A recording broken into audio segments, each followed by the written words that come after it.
Hello, good morning and happy Sabbath.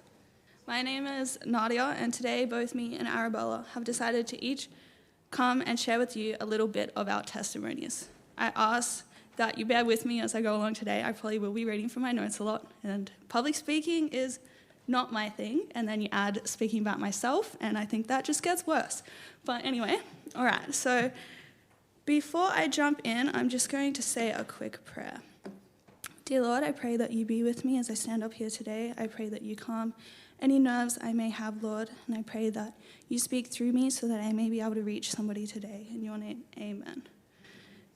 Now, it is commonly believed that the first 7 years of our lives are often the most influential, shaping the basis of our character and our personalities. For me, those first 7 years truly play a big part in the person I am today. I was born into a fairly normal Adventist family of 5, consisting of my mum, my dad, and my 2 older sisters in the Shepparton region of Victoria. My first few moments largely revolve around an endless string of household arguments till my parents decided to get a divorce at the age of 4. Much of my life for the next few years shifted from one court order to the next, as each one became stricter in an attempt to right the marginalised errors of the first. From a young age, I began to push each struggle and every painful experience as far down as I could. I projected myself in a personality of people-pleasing and retreated to a comfortable place of silence. Up until this point, my church family was my life, and I couldn't wait for Saturday to come around each week. However, a divorce in a small-town church definitely causes some ripples in the waters. And this tension ultimately caused my dad to decide to walk away from the church altogether. During turmoil and upheaval, you soon come to learn that every person deals with such things in very different ways. And I soon found myself becoming very emotionally and physically attached to my middle sister as she tried her best to fill in a lot of the gaps my parents couldn't in our lives. At the age of 8, after a long, cold battle, my mum decided to move us to New South Wales, where her family was. I found myself saying goodbye to my dad, my friends, my extended family, before getting into the car and watching my hometown of Tatura flash by for the last time.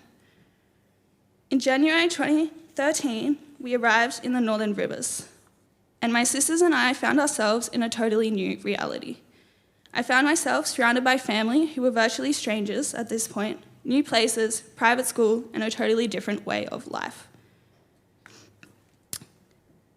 This new life consisted of a constant string of plane flights back and forth from Victoria to visit my dad every school holidays. It was the institution of a new, much stricter court order, turning my life for the next 10 years into planned out 3-month increments I began to be defined by. I constantly craved the need to go home over this first year, but home to me no longer existed. I didn't know what side of the country it was on, let alone connecting the dots to a singular house. The distance between me and my dad evidently took a toll, till eventually our relationship was largely resigned to the second I stepped onto the Melbourne tarmac to the moment I stepped off a week or 2 later. There is a common saying that we can't control all that happens to us, but we can control how we deal with it.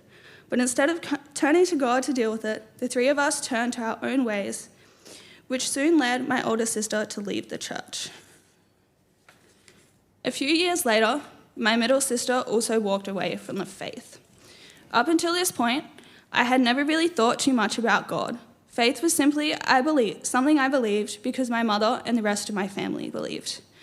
But this put a lot of doubt into my faith. I soon realized I needed to start taking my faith upon myself, undergoing Bible studies, and eventually getting baptized with my best friend at 13. However, shortly after, my middle sister decided to move back to Victoria, and the isolation I had already felt worsened. I'd believed that being baptized would mean my life would begin to get better, but I soon realized I was quite wrong and struggled to rely on God through my trials. One of the biggest trials occurred in 2020 when COVID hit. The 3-month increments I lived my life by turned into a year without seeing my dad and my sister, with the next few years afterwards offering a patchy string of flights and a lot of uncertainty. In 2022, at the age of 16, my mum sold her house and we moved in with some extended family, while she searched for a new one, which ended up turning into a year-long process. 12 months in which I have never felt truly more lost, more alone, or more desperate for a change or an escape. From the brain's perspective, trauma happens anytime we are alone. Suffering turns into trauma when we are unable to process our suffering with God and with others. Trauma is stored in our brain in circuits of flesh, kind of like an armed mousetrap. In other words, trauma is not what happens to you, but what happens inside of you as a response to what happened to you. Trauma is an experience that overwhelms your brain circuits, exhausts you, and can prohibit your capacity to return to joy. The toxic environment I now found myself in was not only causing new wounds, but the trauma from my childhood to resurface. The silences I had long since used to suppress them were no longer working, and I realized they had only left deep-rooted scars. I tried to quiet the noise, my headphones constantly on, music blaring, as I became addicted to this idea of detachment, of trying not to feel what I felt. School became my everyday escape, and I threw all my energy into this constant strive for success. The higher the mark was, the greater I felt my self-worth was. So I put every waking moment into getting my marks as high as possible, as my life began to be defined by the success or lack thereof. In all of this, I had pretty much given up hope in God. I had watched my dad fall away, my sisters fall away, and a lot of the youth in our church due to a bunch of church politics, gossip, and drama. At that point, I thought that's just what you do as you grow up. I couldn't understand why a loving God could put me through trial after trial and then seemingly abandon me. At the end of this year, in January 2023, it became evident that I could no longer stay where I was. This is when my oldest sister truly became such an important part of my life.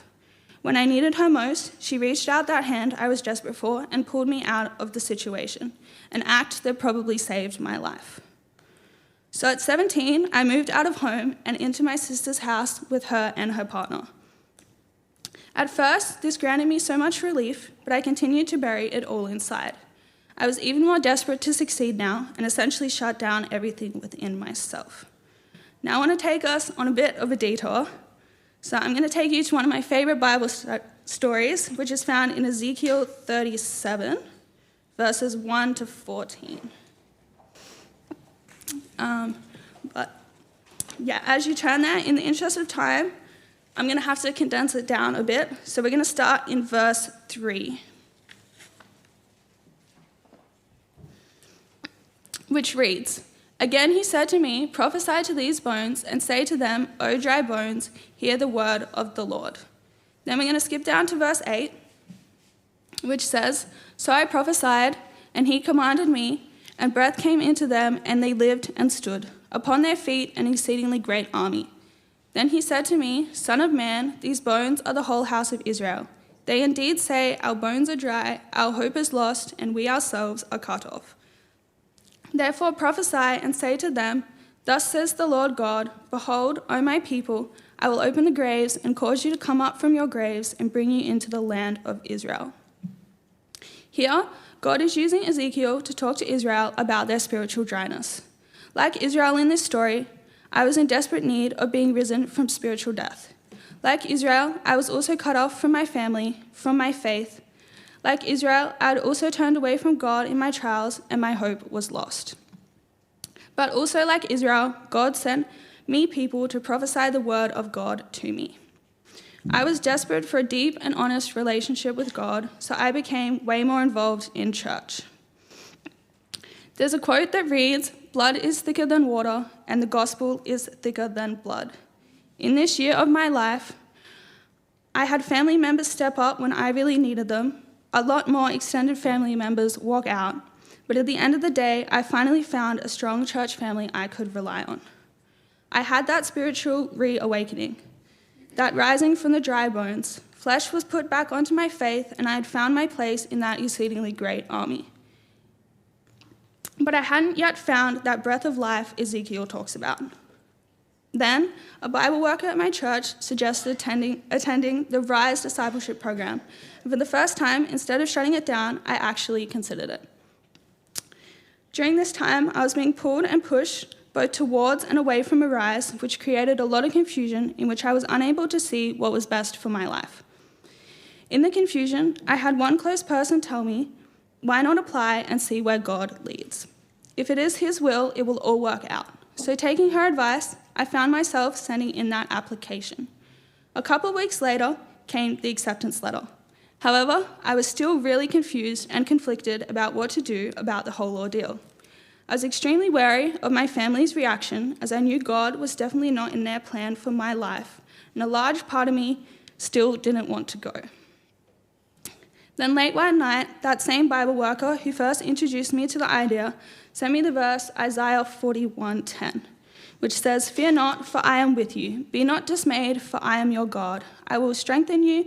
Yes, I will help you. I will uphold you with my righteous right hand." And immediately I knew that I needed to trust God. I realized that I was still trying not to disappoint those close to me in my life, and that deep down, Arise was the decision I needed to make. I realized that I am not what has happened to me, but I am what I choose to become. And the person I wanted to become had a strong faith, and Arise was one of the moves I had to make that vision become a reality. So in February of 2024, I found myself pulling up to Kingscliff Seventh-day Adventist Church, surrounded by 44 strangers, besides my best friend from all over the world, that I would now consider some of my closest friends. To be quite honest, when I first got there, I hated it. I felt like a fraud, like I didn't belong. I was carrying around baggage from my past that I should have long since let go. But as time went on, I found that healing in God, this time real and lasting, and I soon began to actually really love it. I watched my relationship with God grow in ways I thought were never possible. As the Bible says, draw near to God and He will draw near to you. The program itself follows this outline called The Story, which goes through pretty much the Bible story from start to finish and how that goes into the modern day. You have teachers and pastors coming in from all over the world, big Adventist names from Ty Gibson and Dave Astruc in America to big Australian names like Justin Lawman. And you learn and grow in your faith so much in such an insane amount of time. Spending every day with people from all different backgrounds, ages, nationalities, cultures, and lifestyles, all unified through that one shared goal of growing in faith. Going into it, I was most afraid about the outreach side of the program. For 2 to 3 afternoons a week, you go out and evangelize. During so, you're paired up with an outreach partner. This was mine. And you go out and either door knock, which at the time I thought was terrifying, but you realize it's actually not as bad as you think. You also learn to give Bible studies, and you also run 2 evangelistic programs, which the ones we did are shown on the screen. During this time, God really moves through everyone. Me and my outreach partner got connected with an elderly ex-Jehovah's Witness lady who was doing it tough both physically and mentally. And we were able to sit down with her and talk to her, help her out with her garden, which was her absolute pride and joy, and give her some outside connection she was needing. Other groups did similar things. Some had people baptized by the end of it, and others had people coming to church regularly.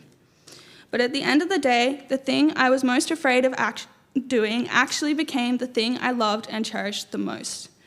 The things that truly set me on fire for God, that breathed that breath of life back into me I had previously been missing. Ezekiel 36:26 says, "I will give you a new heart and put a new spirit within you. I will take the heart of stone out of your flesh and give you a heart of flesh."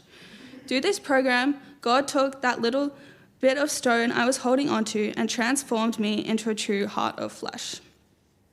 My classmates and I became a little Arise 2024 family, and our teachers became great mentors and friends. About halfway into this program, we were introduced to the idea of Arise for Life, which is an extension program that places you directly into a church in the North New South Conference as a Bible worker.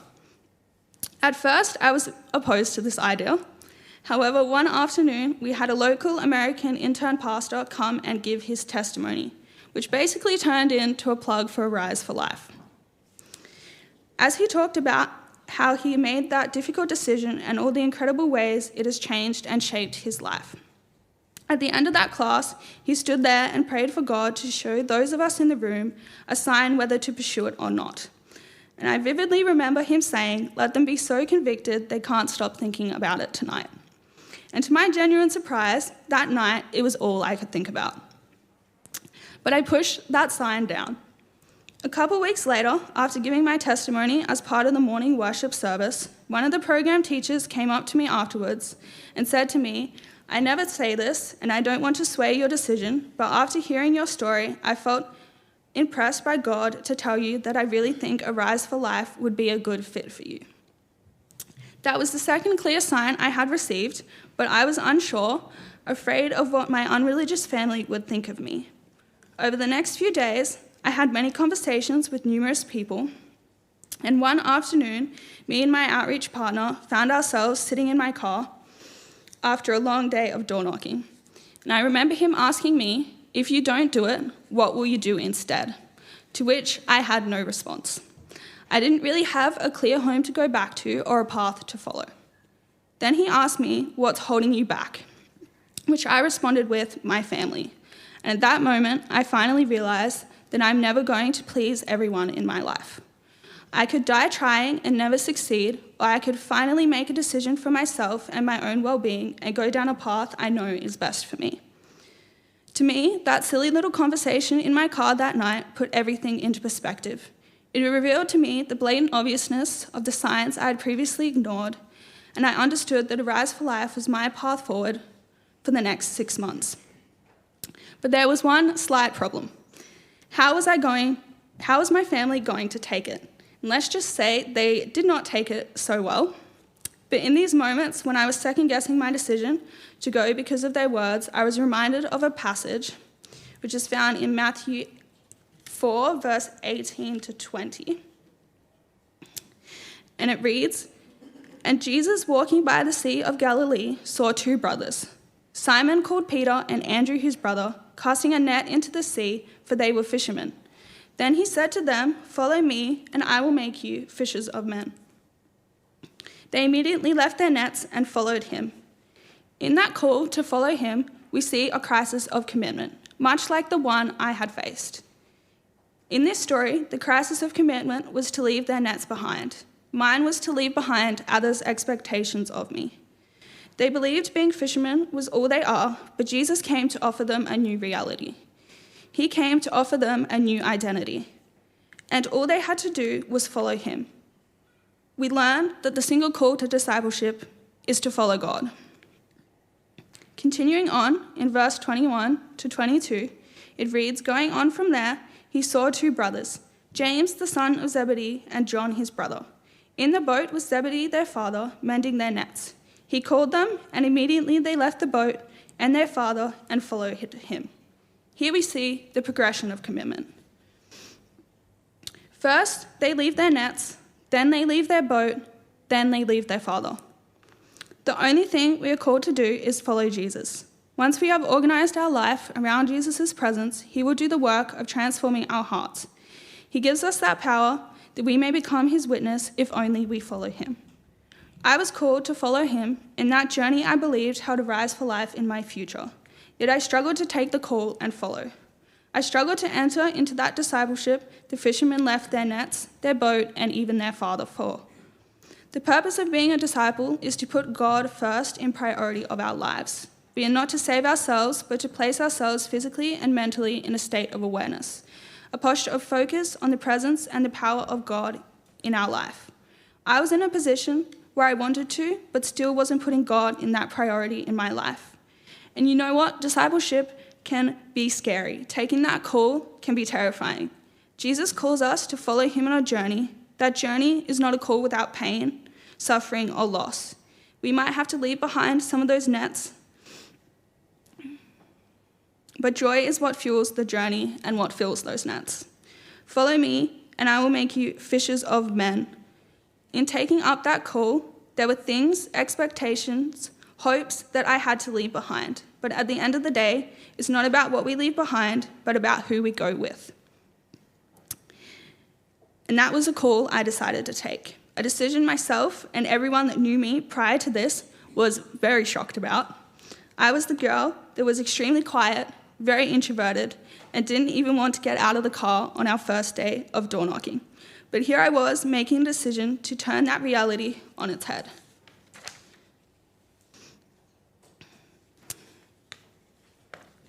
A couple days later, all 44 of us stood up in front of Kingscliff Church for the Arise graduation before going off to our corners of the globe to do our part in our own ways to spread the gospel. 11 of us had decided to continue on and do Arise for Life. So 2 weeks later, I found myself, Nathan, and Sophie driving into Grafton and the place we were to call home for the next 6 months. All 3 of us pulled up to the church on the edge of town to see a minivan sitting there, and out come a man, head to toe in tattoos, and a little toddler sitting on his hip.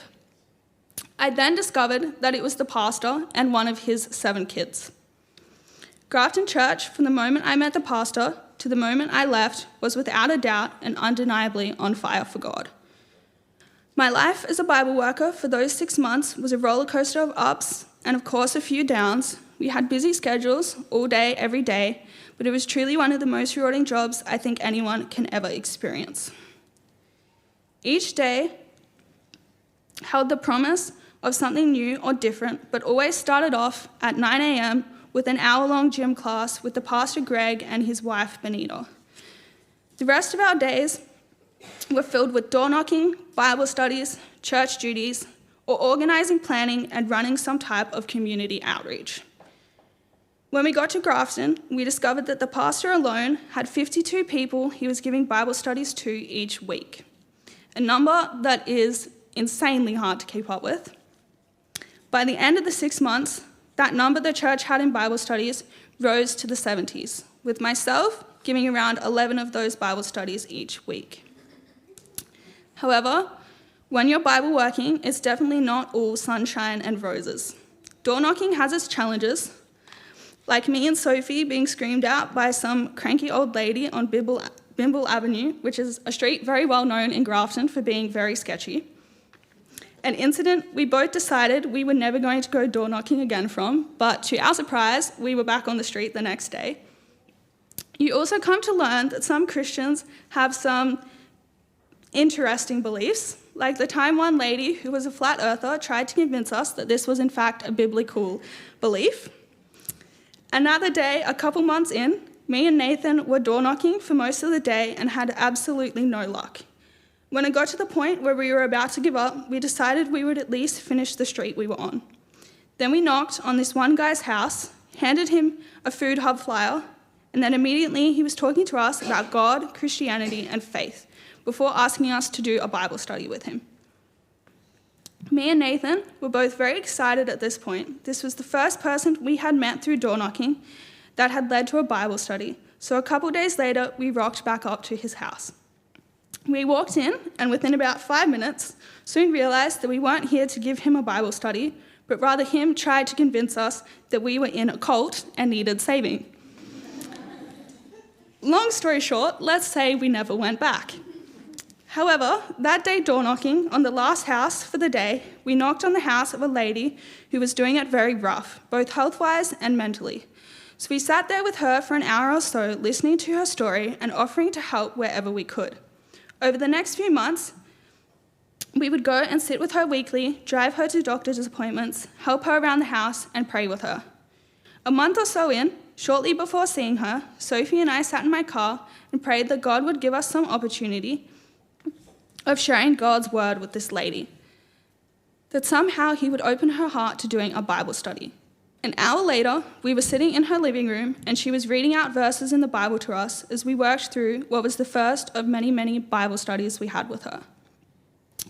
From early on, I came to learn that the Pastor Greg was very community-focused, running and organising a variety of events like community dinners and trivia nights to community fishing days. My personal favourite of these events was called the G-Land Jam. Once every 3 months during the school holidays, the whole town would come together under Greg's mentorship to organise and run the G-Land Jam.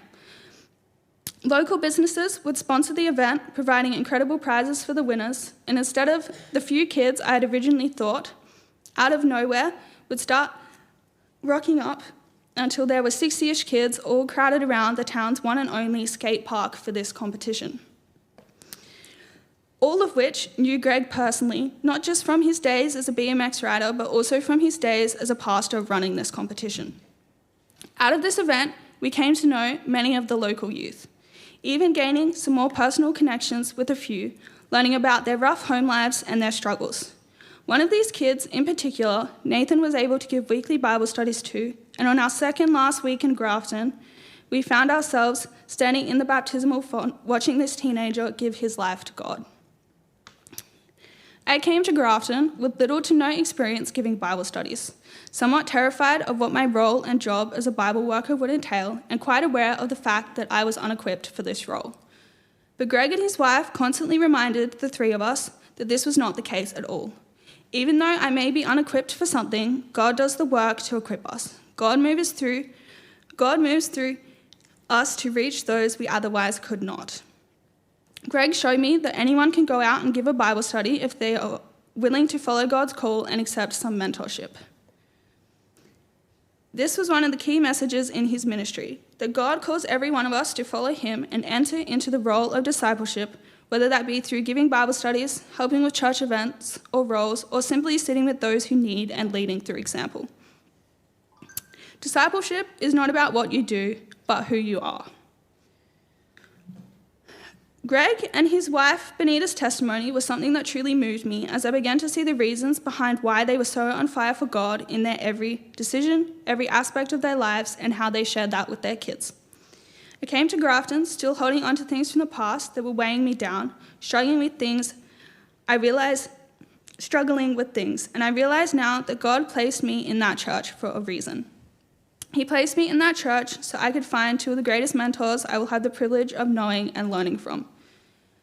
And by no means are they perfect. In fact, it's their imperfectness that allows them to connect with so many people and allowed them to make such a big difference in my own life. When I came there, I had absolutely no intention of ever giving a sermon. That was something that absolutely terrified me. Public speaking was not my thing whatsoever. However, a month or two in, I found myself saying yes to Greg and the head elder Robbie when they asked me for about the 5th time if I would preach later that year. So in November of that year, I found myself showing up to church with the sermon prepared, freaking out about stuffing up some words or giving a pointless, confusing message. I remember walking in, Greg looking at me, and the first thing to come out of his mouth was, "Don't stress so much, you've prayed about it and you've got this." So I walked out the front, practically shaking, and as soon as I stood up there, I started my sermon, and it was like something just snapped. All the nerves I had felt just switched off. I didn't want to give a sermon. I was scared. I was terrified. I believed I was unable to, but God showed Greg and Robbie that potential within me that even I didn't see. He worked through them to push me and guide me into doing something that actually became one of the greatest blessings for me to receive. And I may not have reached somebody that day, but I did reach a part of myself and my faith that I didn't realize existed. And I realized that when I looked at myself, I couldn't see how I was saved, but when I looked at Jesus, I couldn't see how I was ever lost. As my time there was beginning to end, it sparked the question of what comes next. I had no idea where I was supposed to go or what I was supposed to do. I'd received many uni offers from all over the east coast of Australia for various different degrees, and I felt God was calling me back into study. From the start, I knew something was drawing me into Tassie, but I kept pushing it down, overshadowed with the logistical weight of it all. I had so many things to work out to come here, from how I was going to possibly afford it to how I was going to find a place to live. I had never been to Tasmania before. I knew practically no one down here, and to me, making that jump seemed irrational and illogical. So for weeks, I prayed for God to show me his plan for my life moving forward and for things to move into place. Then one night in the last 2 weeks I was in Grafton, me, Nathan, and Greg found ourselves in the shopping centre parking lot talking about my future, and I vividly remember Greg turning to me and saying, "I think you're overthinking it. I think deep down you already know which way God is calling you and you're afraid to take that leap." He told me to go home, pray about it, ask for one final sign, and this time latch onto it and roll with it, that God will open the doors for it to happen. He told me that if it's right, you will feel at peace with that decision. So I went home that night and prayed about it, and sure enough, the sign I received showed me that UTAS was my next chapter. So I went to bed that night with that peace in the decision Greg had mentioned hanging over me. When I woke up the next morning, I found that the financial side of this decision I was so worried about, God had solved, starting this long string of logistical things I had prayed for God to work out falling into place. On my last day in Grafton, the last piece of puzzle fell into place as one church member I had come to know well came up to me and said she had some friends in Hobart that would be willing to rent out a room. So on that last day, I sat with all the friends I had come to know from Grafton for the last time, and I realized the 6 months I spent in that church, dedicating every moment of that time to spreading the word of God, were going to cling with me forever. It was truly the best 6 months of my life. I had found some incredible friends I would take with me for life, an amazing mentor in both Pastor Greg, his wife Benita, and the head elder Robbie. Greg, Benita, and their family had mentored me through a moment of the greatest growth in my life, saved me in ways I doubt they even realized, and helped me realize a clear direction for my future, all the while becoming like family to me. So at the beginning of this year, I found myself pulling up at the Barton Johnson's house, mere strangers to me with no idea what to expect. But God moved in that decision, and I could not have found a better living situation down here. I adjusted to uni life, and I find myself with not only a home in Victoria and North New South Wales, but also here in Tasmania too. Leaving Grafton, I was worried that leaving behind full-time Bible working would mean that I would no longer see the fruit of the godly transformation I had experienced. And yes, I may not see that fruit so clearly anymore, and at times I miss spending every day sharing God's word. But now I see it in different ways and through different roles. Last time I shared my testimony, my final words were, I want to leave the same positive impact on my family and my friends that the Arise program and my mentors have left on me. I may not see that impact on my family just yet, but a couple of weeks ago, I received a phone call from a close friend back in North New South Wales that said to me, "Seeing your transformation in faith has inspired me to take my own faith more seriously, and I'm considering Arise." This week, I received a text that he had officially been accepted into the 2026 Arise Australia class. So I guess my point is, even though I'm not spreading God's word every day, I'm still able to make a difference in other people's journeys of faith, just like each and every one of you can also. We just have to learn where we fit in to that great commission. I'm going to leave you with one last thought. Greg used to say quite often that we make choices and our choices make us. So I will ask you today, are you going to make that choice to leave the nets and burdens of our past behind and put him in priority of your life? Are you going to make the choice to jump when God beckons you to follow him?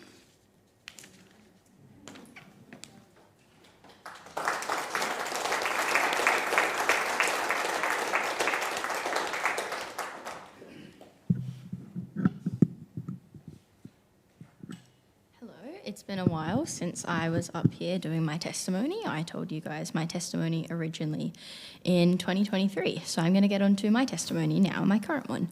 When I first signed up to speak today, I was going to tell you a normal sermon. However, when I somehow convinced Nadia to join me, God was like, nope, you guys are going to be doing testimonies instead. So I was like, okay, God, I will be doing my testimony.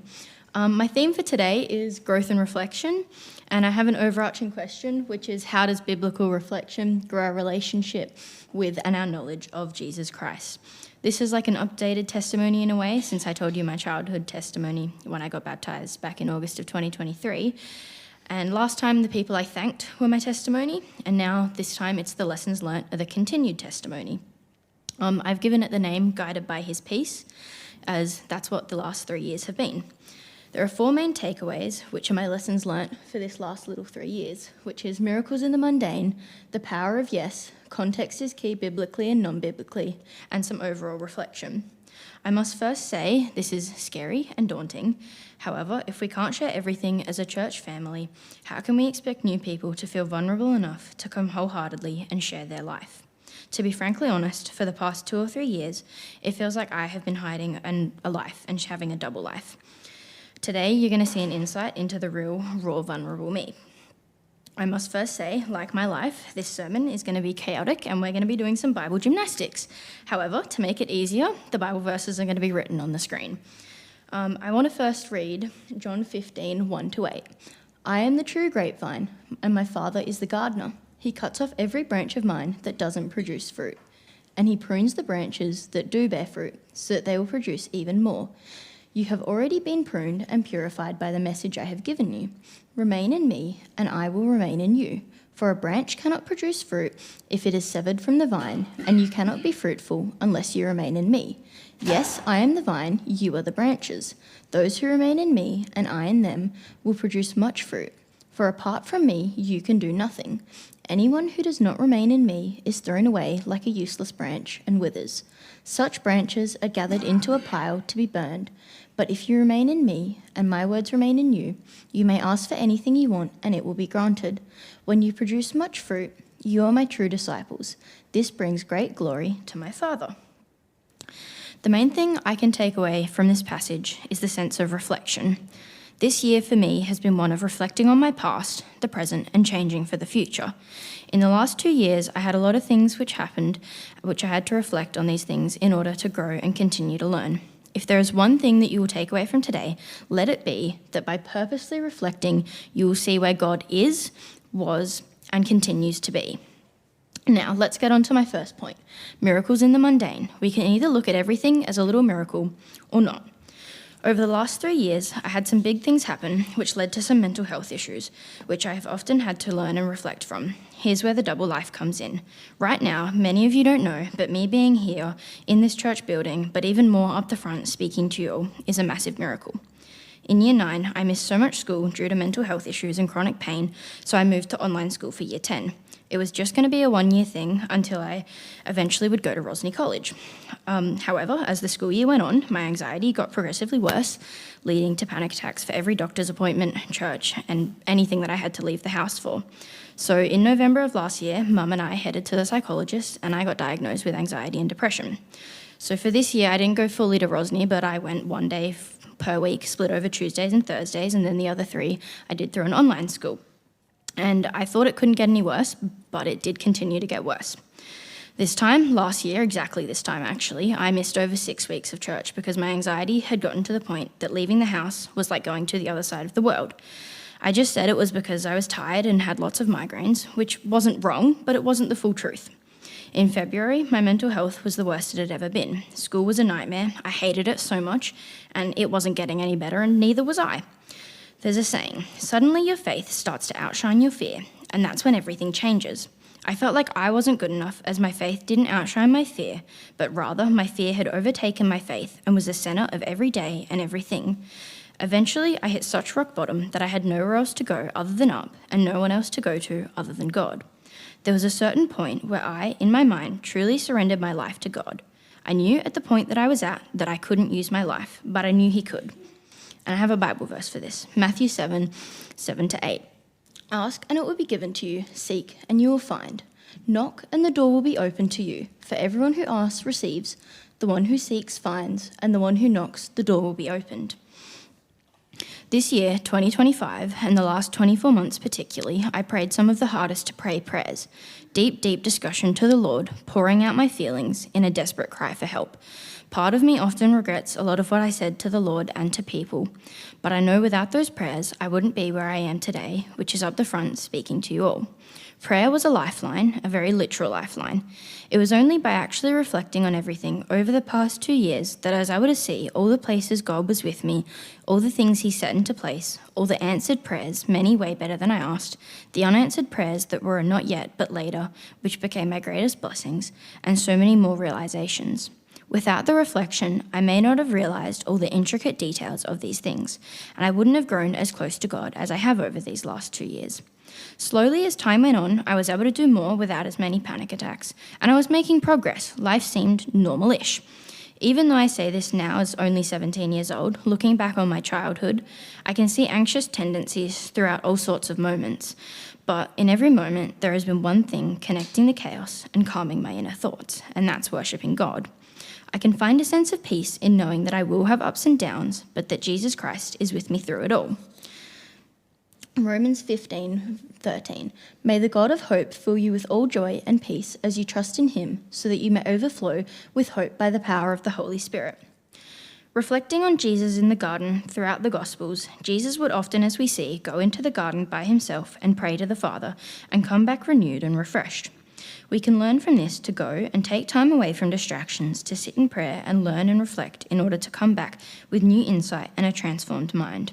I can confidently say that I needed the time away from friends to break habits, and it took way longer than I thought to get better, and for a while I didn't think it was going to get better.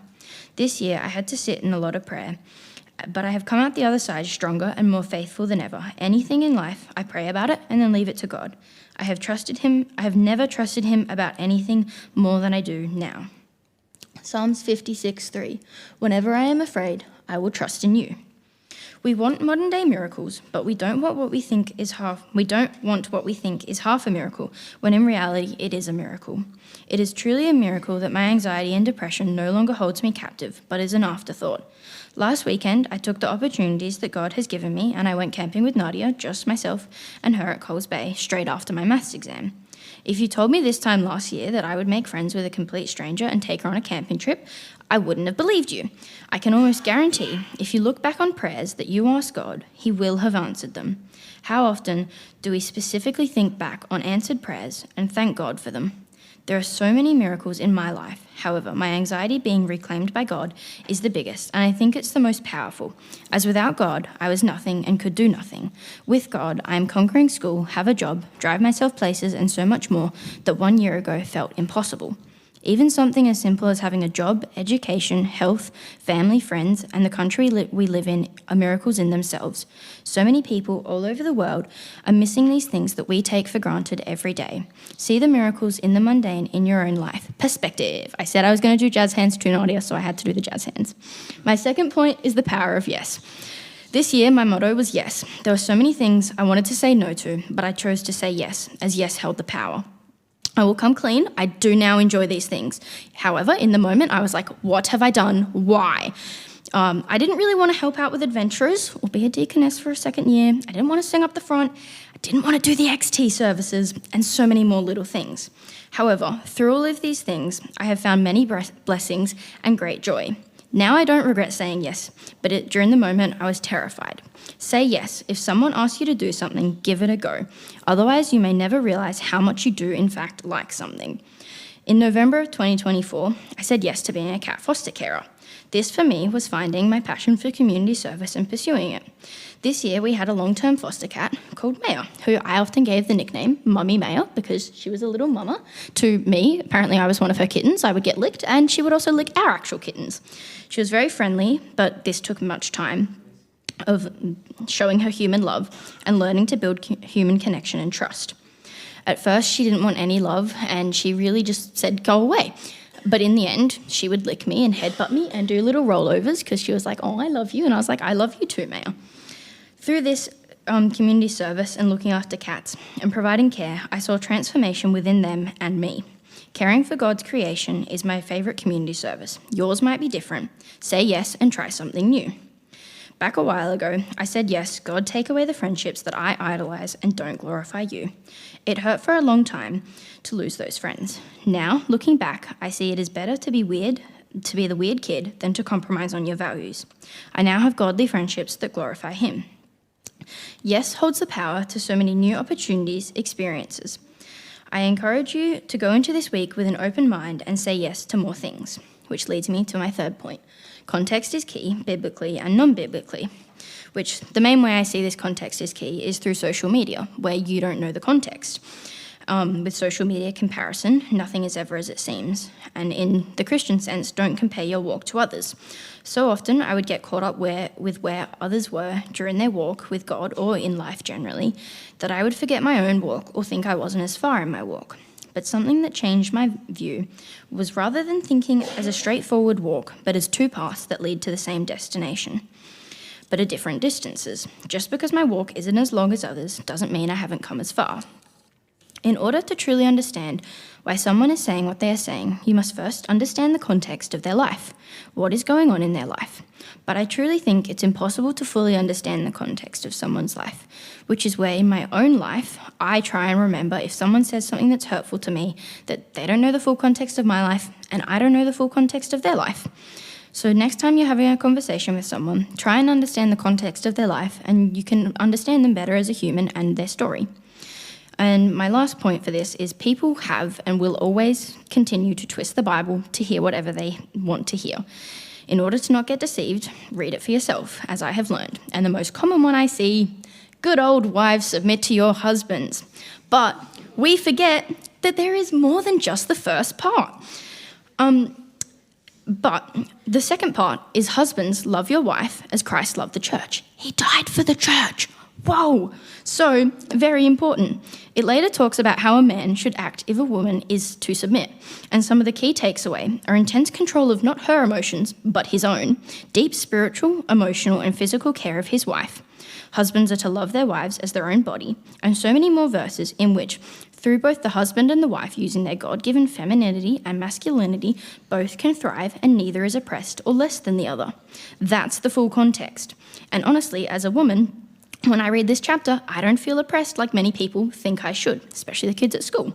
Instead, I feel that God has given both man and woman the roles that they are suited to allow each other to coexist for both parties to flourish. Context is key in this verse to understand the full picture. My last point is overall reflection, reflecting on where Jesus was during everything, with a focus on our initial Bible verse of John 15, 1-8. Something big that allowed for the transformation of my mental health was completely cutting out secular music for a few months. For probably 18 months, I have significantly reduced my non-Christian music intake. However, that broke when the school year for 2025 returned and life was very rough. I began to rely on music, but it wasn't helping. In fact, it was just making it worse. Professionals say it takes 1 month to build or break a habit. What habit are you going to build or break this month? Could be like music habits, like for me, but it could be word habits and a bunch of other habits. So, a long time ago, many months, I stopped listening to secular music. Now I really only listen to 1 or 2 songs here or there. Do you want true standing change or a short-term sugar hit? I could start to listen to more music of all varieties, but I continue to choose that journey, not because I am a better person, but rather because I can witness the transformation of my mind through the music I listen to. If you know me well, or really at all, you know that I listen to music mostly when I'm on the bus to school, which for many years was a place that I didn't enjoy going, as we've heard about. And often over the years, I've had many bouts of panic attacks in relation to school.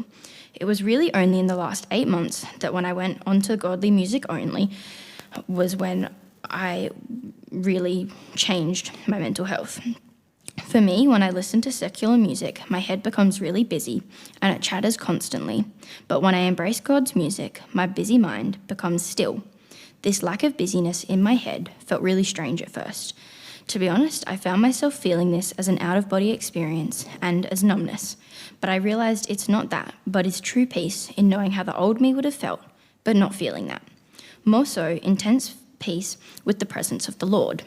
When you haven't felt true God-given peace in so long, it feels like numbness, not the gift that it is. You begin to associate the true peace as numbness due to the calmness and lack of intensity. I didn't remember what peace felt like after being in fight or flight for so long. I had to learn for me personally, don't overcomplicate feelings. In this world, my peace was confused with numbness. And when I was younger, it was honestly very annoying that the only thing to calm my nerves, homesickness, panic attacks, or any feeling of uneasiness was listening to Christian music. But it never fully took away the anxiety. Secular music honestly just made everything worse and intensified. It meant that in times where I didn't want to depend on God, I had to force myself to. For a long time, I didn't want to get to know God more or really at all. But the older I get, the more I realize this isn't a weakness, but a true blessing. How lucky am I that every year I get to say hundreds of popcorn prayers throughout my days. It's not a weakness to have to depend on my Saviour, my best friend, every day, but is the greatest blessing that I get to depend on him every day, and he truly cares for me. He helps me, God hears my prayers and answers. Upon my realization of this, I vividly remembered a devotional in relation to this. Relax in my everlasting arms. Your weakness is an opportunity to grow in awareness of my almighty presence. When your energy fails you, do not look inward and lament the lack you find there. Look to me and my sufficiency. Rejoice in my radiant riches that are abundantly available to help you. Go gently through this day, leaning on me and enjoying my presence. Thank me for your neediness, which is building trust bonds between us. If you look back on your journey thus far, you can see that the days of most extreme weakness have been some of your most precious times. Memories of these days are richly interwoven with strands of my intimate presence. Which, when I read that, I was like, this really hits home for me. So I encourage you to, if you haven't read your devotional in a little while, please do that, because even if it's 2 minutes, it can make a massive difference. From our Bible text of John 15, 1-8, let the Lord prune what no longer benefits him. Do you trust his transformation?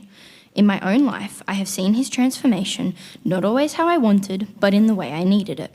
My friendships got pruned, but better ones and stronger ones took their place. I kept asking for my version of peace. However, when I truly surrendered to his will of peace, not mine, I found peace far greater than I could have ever imagined or thought possible. I wanted courage in the everyday moments. None came until Jesus Christ alone was my everyday thought for courage. I asked God for purpose. He gave me a childlike faith where I trust his every move and leave everything up to him. I needed the childlike faith to trust that I won't know what to do or when to do it, but he will show the path to finding purpose through trusting him. I have a Bible text, Proverbs 3, 5-6. Trust in the Lord with all your heart, and lean not on your own understanding. In all your ways submit to him, and he will make your paths straight. To answer the overarching question, how does biblical reflection grow our relationship with and knowledge of Jesus Christ? For me, it was seeing where Jesus was in every moment, knowing the grace he gives me, reading the Bible to learn biblical reflection, and learning more about God's character. Through biblical reflection, I came out of the struggles I was living in and continue to grow every day because of God. The biggest thing I have learned over the last 3 years is troubles will come, and that's okay. But it's what you do with those troubles that matters. I have one final last Bible text for us. The Lord will also be our refuge for the oppressed, a refuge in times of trouble, and those who know your name will put their trust in you. For you, Lord, have not forsaken those who seek you. We will all feel lost at some point, especially lost without Jesus. I know I was mentally lost without Jesus, and yet each time, in every stage of life, in every anxious moment, he brought me back. The lost ones are those who need Jesus. Jesus always goes searching for them. Our last song is Seeking the Lost. The line, bringing the wanderer back again, reminds me of how Jesus always brought me back in the moment of light and out of dark ones. Souls that are weak and hearts that are sore. My soul was weak and my heart was sore, and Jesus was there through it all. There are so many lines I could draw close parallels from my life, but I'm not going to bore you. So let's sing our last song, Seeking the Lost.